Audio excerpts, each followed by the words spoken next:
Mister Rakesh ने अपनी wife के कहने पर बेडरूम में एसी लगवा तो दिया, पर फायदा क्या हुआ?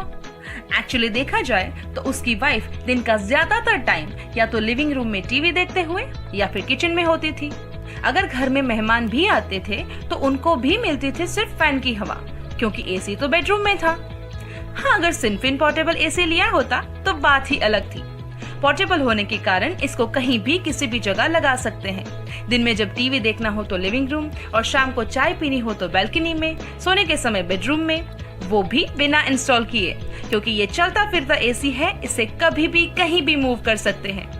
ये सिर्फ 800 वॉट पर चलता है और बिजली भी बचाता है। इसको इंस्टॉल करने की भी जरूरत नहीं है, बस सिनफिन पोर्टेबल एसी लाएं और सीधा चलाएं।